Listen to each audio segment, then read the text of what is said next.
طب بنخلص في الكنترولر اهو، ما تقلقش. دلوقتي المفروض ان انا مثلا اخترت اجابه تمام قبل ما ال 15 ثانيه يخلصوا، محتاج ان انا اروح لسؤال تاني، هل هيكمل على نفس 15 ثانيه ولا لازم يعمل ريزيت للتايمر؟ يبقى اكيد لازم يعمل له ريزيت. تمام، قلت انتر عليها ميثود جديده انا هكريت. تمام، الفكره كلها هتبقى في الاندرسكور تايمر اللي انا عامله، هيجي من الكلاس اللي هو اسمه تايمر. تمام، اللي هو اسمه ايه؟ اللي هو اسمه تايمر، وهقول التايمر دوت بيرودك. تمام، قال لك هنا انا عايز اعبر عن ال 15 ثانيه ان كل واحده هتبقى بثانيه، فاقول كونست هنا. تمام، ديوريشن ما بين كل ثانيه والثانيه هختار سكند ايه؟ هيبقى واحد. تمام، قال لك تعالى هنا في التايمر مبدئيا ممكن انا احط هنا سيمي كود. طب اجي هنا في التايمر بقى وابدا ان انا ايه؟ اتشيك على حاجه معينه. تشيك عليه، عارف انت لو ريكس انت اللي كان اسمه سكند هقول لك ادي اهو السكند اهو. تمام، بس هحطه بالاندرسكور اللي هو ده دوت فاليو لو هو اكبر من الصفر. طب ماشي، عايز تعمل ايه؟ هقول لك برده نفس اللي بتاع اللي هو سكند دوت فاليو يبدا ان هو يقل لي واحد واحد بمقدار ثانيه كل ثانيه. خلي بالك هو كان 15 كل ثانيه هيبدا يقل، يبقى كام؟ 14 كمان ثانيه يبقى 13 كمان ثانيه بالطريقه دي. اجي انا تحت هنا وابدا ان انا اقول له ايه؟ وابدا ان انا اقول له إلس. طب ماشي، محتاج ايه بعد كده؟ محتاج ان انا اوقف التايمر، خلاص ان هو هيكون وصل للصفر، فاهمني؟ طيب بعد كده محتاج برده ان انا اروح للنكست كويشن.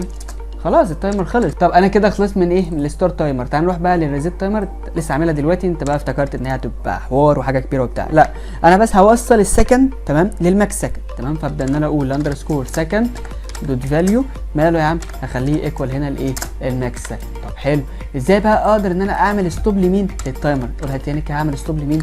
للتايمر. فابدا ان انا اجيب التايمر ده وابدا ان انا اعمل له كانسل واقول هنا ايه؟ دوت كانسل. تمام، طب حط لي سيمي كولون. هيقول لك في ايرور بسبب ان انا تشيك، ممكن ان انا اجي هنا واحط علامه التعجب. طب حلو، انا كده خلصت. لسه بقى حاجه واحده اخيره يعني، وكده اكون خلصت الكنترولر. اول حاجه انا هعمل ميثود ما بترجعليش حاجه. تمام، هسميها ستارت اجين.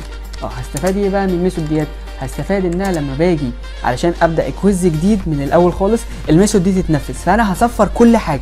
اي حاجه اولها انت مثلا علامه الكويشن مارك هخليها نل، والانت العاديه هخليها ايه؟ هخليها زيرو عادي. فانا ممكن ان انا اقول هنا عارف انت الكوريكت انسر قبلها بعدها علامه ايه؟ علامه الكويشن مارك، خلاص تبقى نل. طب ايه تاني؟ عارف انت الاندرسكور كاونت اوف كوريكت انسر دي انت عاديه تبقى صفر. تمام، حط بس صفر هنا قبل البتاع ده صفر. طيب ماشي، في حاجه تانية، في هنا الاندرسكور سيلكتد انسر بعدها علامه ايه؟ علامه كويشن مارك، فتبدا انها تبقى نل. محتاج في النهايه ان انا ابدا اريسيت الايه؟ الانسر مش التايمر. خلي بالك كل الاجابات محتاج ان انا اصفرها. طيب ماشي، خلصت. محتاج بقى ان انا ايه؟ اتنقل لمين؟ نافيجيشن للويلكم سكرين. تمام، طيب وكده اكون انا خلصت الكنترولر على ابوه. طب